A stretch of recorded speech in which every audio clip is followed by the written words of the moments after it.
Welcome to All Access DNA, the podcast where we explore genes and DNA to understand how they impact our daily lives. Whether you're curious about general concepts or want to dive deeper into the science of genetics, you've come to the right place. I'm Kate Wilson. I'm a certified licensed genetic counselor who has worked for clinics and labs in a variety of specialty areas. And I like to talk to smart people who can explain science in a way that is easy to understand. Whether you're a science newbie or someone just looking to impress people at parties with fun DNA facts, we've got you covered. Let's get started.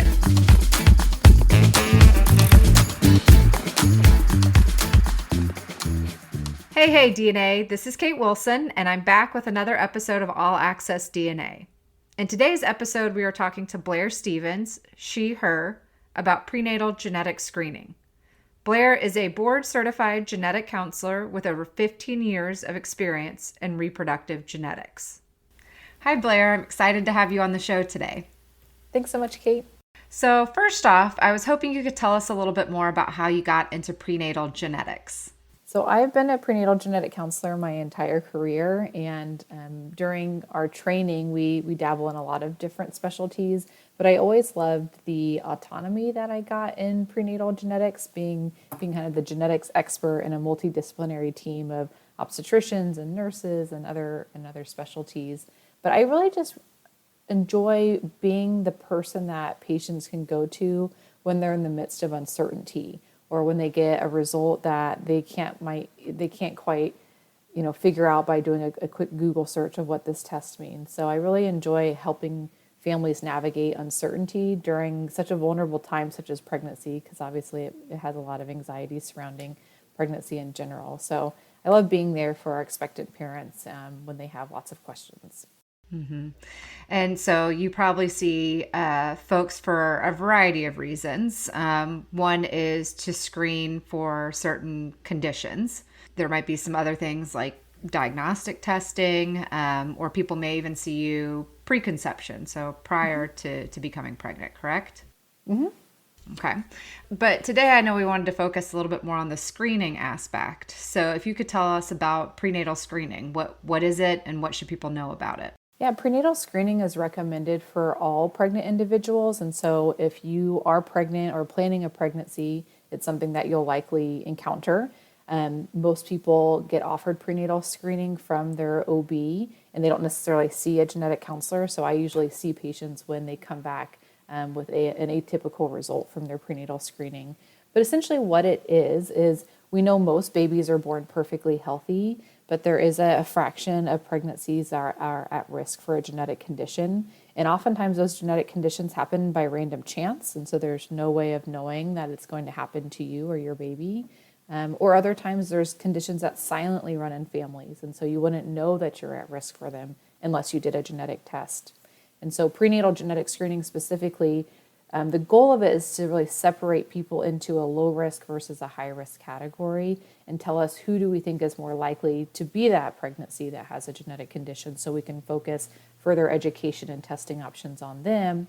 Whereas the low risk population, we don't necessarily do more information giving or further testing on them. Okay, so it sounds like screening is looking for folks that may have a chance to have something going on, but it's not necessarily saying for sure something is happening.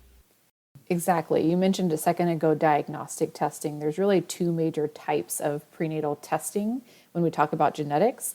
One is prenatal screening and the other is diagnostic. And there's kind of a few major differences between the two categories. Screening is kind of population-based, meaning it should be, simple and accessible and easy to do on everyone. And so it's usually based on like blood work, for example. But a blood test cannot definitively tell you whether your baby has a genetic disorder or not, because we're really looking at the pregnant person's blood. Diagnostic testing is more definitive, and it can tell you with more certainty whether we think a baby has a genetic condition or not.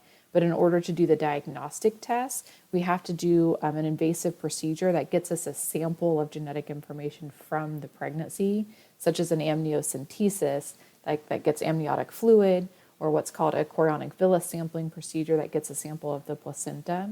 So diagnostic testing is more accurate, but because it's invasive, there is the possibility of causing a complication from the invasive procedure.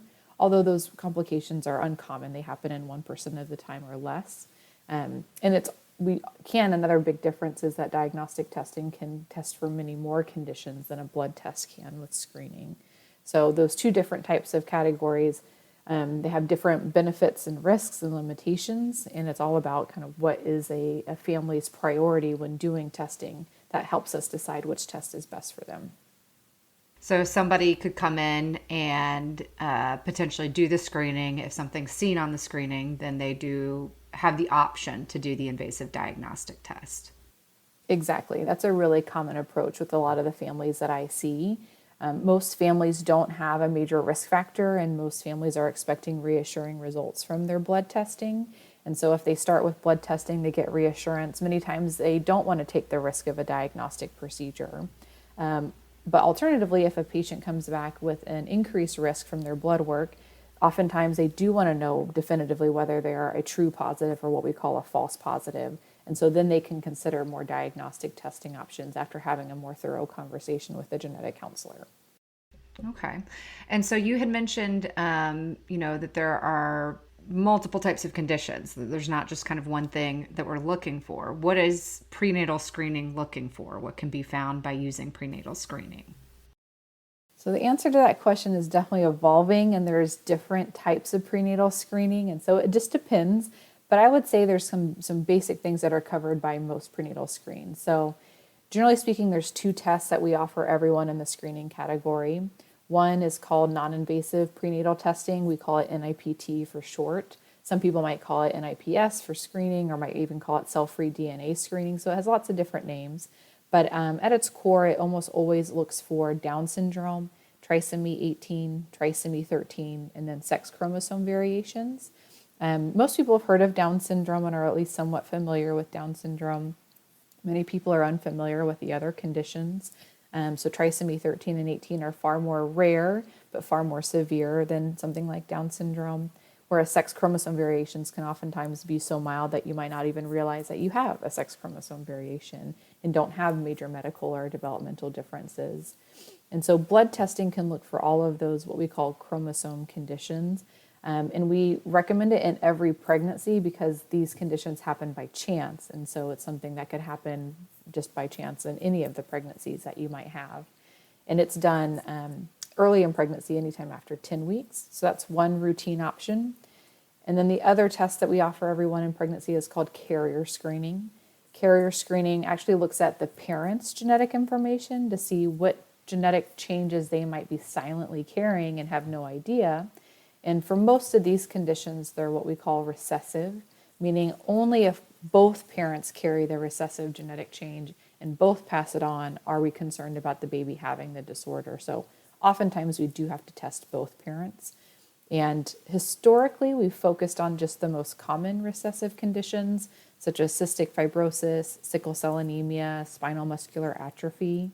But we do recognize that there's a lot of rare conditions, and even though they're rare, if you're that one that it happens to, it doesn't matter what the statistics are. So there are panels that have gone into 100, 200, even 500 different recessive disorders. And so the list of conditions that you can look for on a carrier panel have really expanded recently. And for something like a carrier panel that you mentioned, is that something that somebody can have when they're pregnant, or is it something that's available before they get pregnant? I'm so glad you asked that, because in the ideal world, we'd love to do that type of testing before you're pregnant, because since we're testing the parent's DNA, you don't have to be pregnant to get a result from that. And the reason that we ideally like to do it before birth is because if a carrier couple is identified, some people would proceed with pregnancy per usual and it wouldn't change their plans, but others might consider alternative options of getting pregnant, such as using in vitro fertilization, which allows for the selection of embryos that don't have the genetic condition. Or they might consider other things like adoption or delaying, when they get pregnant because of this information. For folks that don't go those routes, if they are pregnant, if they get pregnant spontaneously, they might consider genetic testing for the condition during pregnancy. So it just depends what that information would mean to you. But unless you do testing before you get pregnant, you don't have the kind of the full option list available to you. And oftentimes, I think most patients are being offered this testing when they are pregnant instead of beforehand. So it would really be great to get the word out there that carrier screening can be done at any point in time.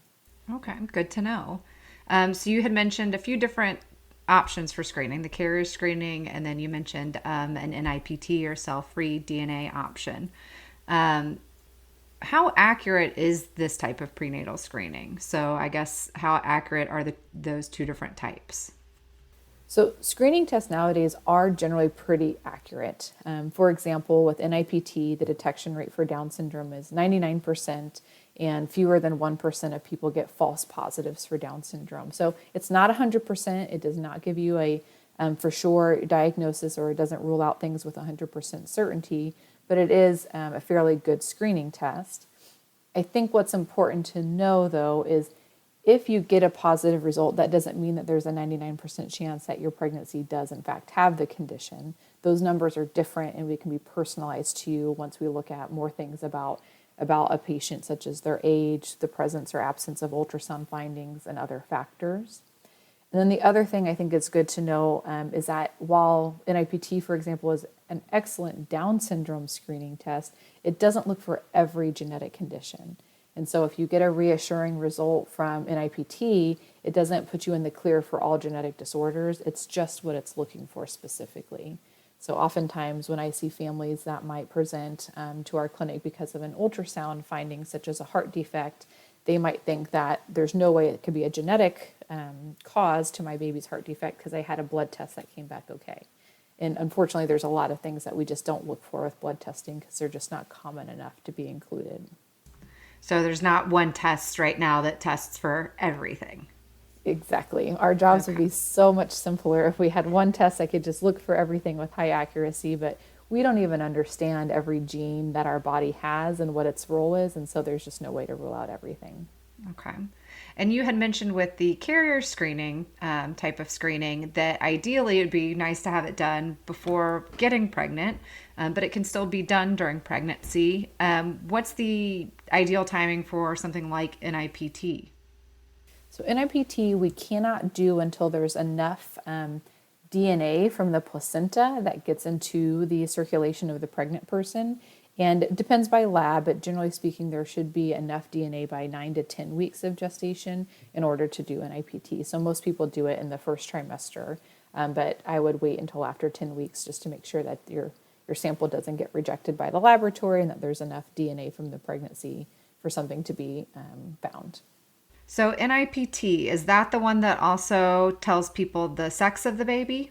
Yes. So because DNA from the pregnancy gets into the circulation of the pregnant person, we can look for Y chromosomes. So typically males have an X and a Y chromosome, and typically females have two X chromosomes. So if we see the presence of Y, we can predict male fetal sex with 99% certainty.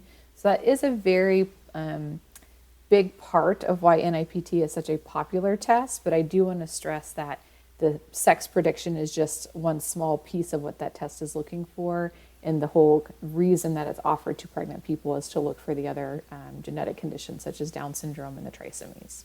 So a patient that's undergoing it might be excited to find out the fetal sex, but also just make them aware that there are some other things that test is screening for.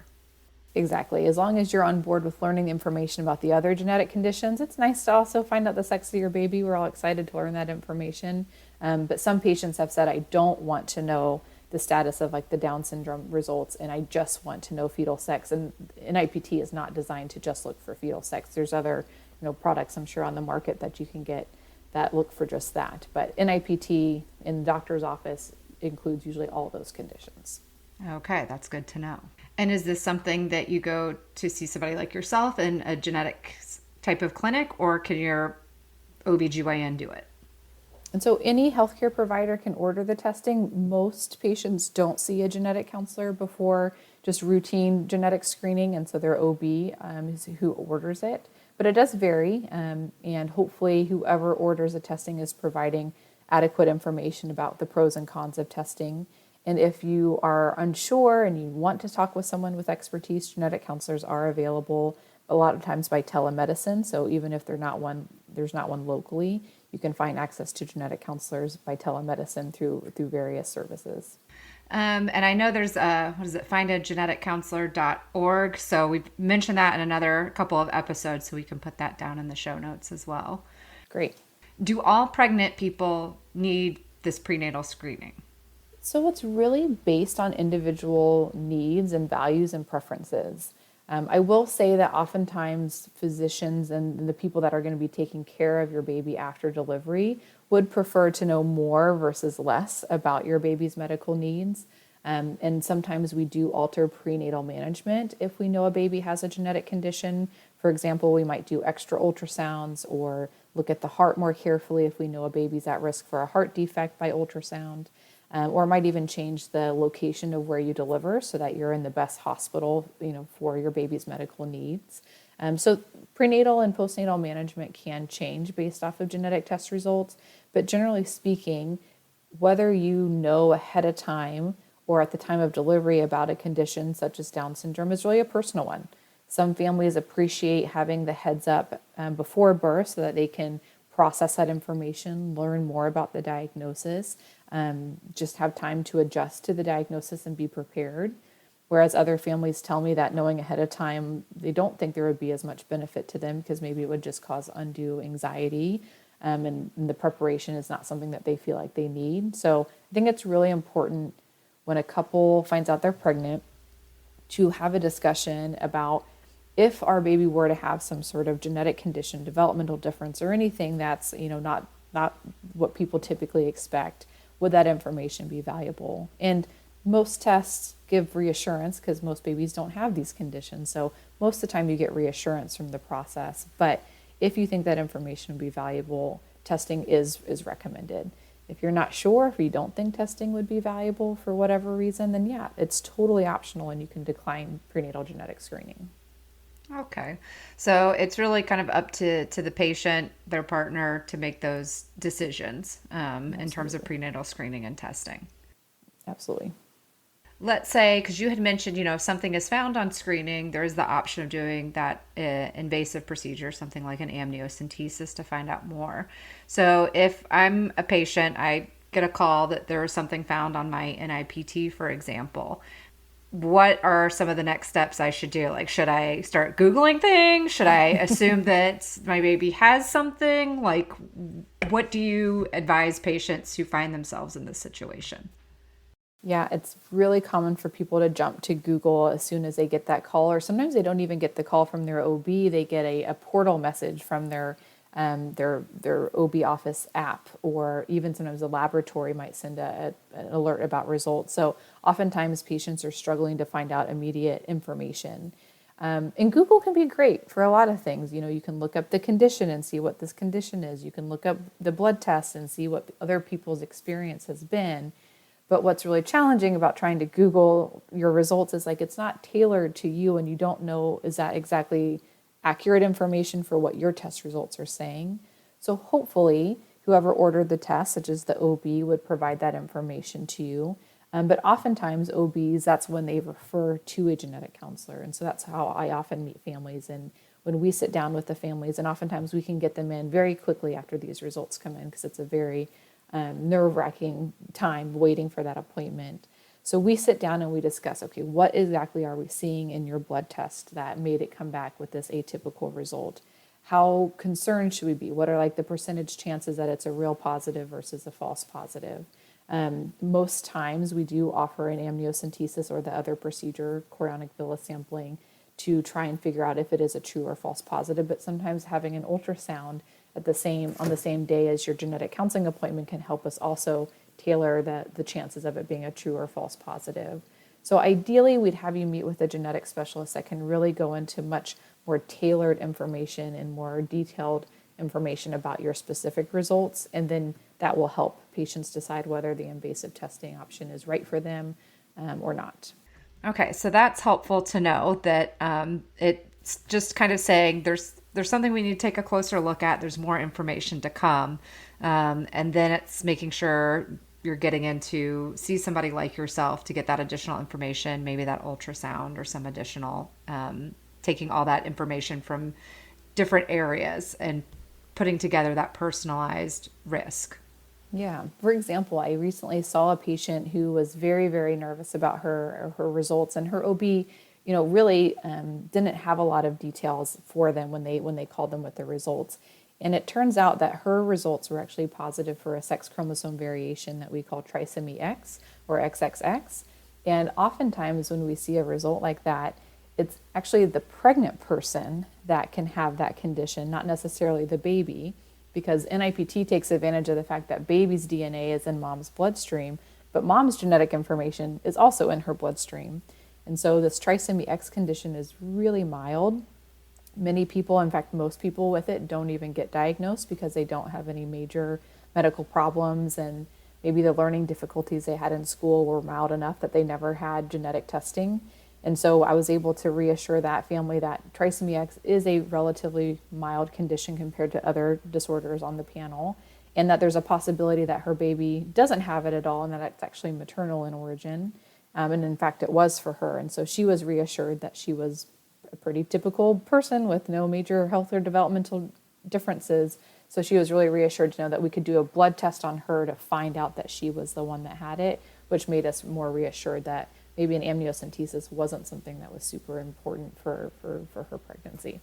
Okay, so in that case, you found something on the test, but it actually shows you something more about mom, because the test is looking for DNA, but it can't always distinguish between the person that's pregnant and the baby.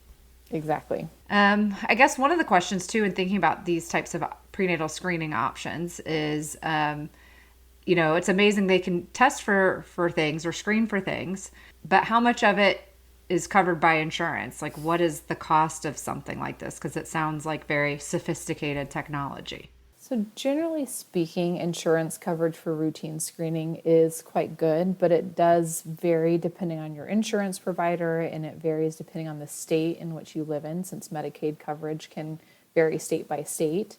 The labs do try and do a good job in making testing accessible. So if a patient is underinsured or does not have insurance, most labs have a self-pay cost in the $200 to $400 per test range, and have financial assistance programs available to patients that might not be able to cover that $200 to $400 test range. So the labs do their best in trying to make sure that cost is not a barrier. Insurance, generally speaking, is good with coverage, but when you get to more expanded panels, such as the larger carrier screening panels, or there's even expanded NIPT panels, that's sometimes when you'll get more coverage challenges. And so it just depends. But many of the labs also provide services where they can help estimate the cost before a patient it gets a bill. Okay. So that's helpful to know that there is possibly some insurance coverage, but I mean, I guess that makes sense that it would just be sort of dependent on the plan and policy that folks have. Is there anything that you want our listeners to take away? If they only remember one thing from our chat today, what's the one thing you hope that they remember? So I hope that folks understand that most likely when they learn of a pregnancy, that most likely they're going to have a healthy pregnancy. But knowledge can be power, and we have so much technology these days, not just with prenatal genetic screening, but with ultrasound technology and other prenatal screens that are not genetic in origin, that we test for so much that sometimes it's almost inevitable that you're going to get some sort of abnormal screen, whether it's something, a marker on your ultrasound, or a positive carrier screen, or a positive glucose test. And so because we're looking for so much, trying to get that ideal outcome and best outcome for the end of the pregnancy, sometimes it does take away a little bit of the joy of pregnancy because you've got these tests all over the place. But generally speaking, most babies are perfectly healthy. If you are one of those rare instances where something happens and we could prevent a worse outcome or be more prepared for it, those are what those screening tests are designed to do, is to try and give us that heads up. And so in terms of genetic screening, I would just encourage every individual or couple that finds out that they're pregnant to really have those conversations of what would this information mean to us if we were that rare case, which we're probably not. Would we want to know? And just approach testing with more curiosity than anxiety. And then if you do get into those shoes of an abnormal result or something that's causing anxiety, to seek out a genetic counselor if they're not getting the answers that they are looking for from their OB. Because like we said, genetic counselors are available by telemedicine from all over. And we would love to help patients who are struggling with that uncertainty.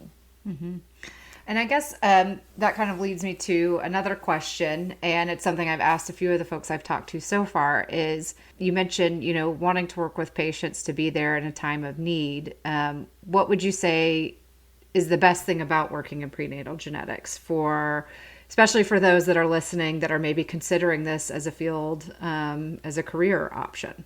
Yeah, so I have found an immense amount of job satisfaction with my work in our fetal center. So we have a center where patients who are diagnosed, babies that are diagnosed with a birth defect, come in for more information. And I've had patients ask me, like, how do you do this? Because sometimes we're, present and talking with families on one of the worst days of their life. And for me, it's really just knowing that when everything's going smoothly and everything is, sunshine and roses, it's great to be there and it's fun to work with families. But on the days when you're really struggling because your life just got turned upside down, whether it be from a genetic screening result or an ultrasound finding, I think it's really powerful to be the source of expertise and the source of someone's arm reaching out, saying you're going to be okay, hold on, we're going to get through this. We just need to navigate this uncertainty, and making sure that patients know that there is a plan.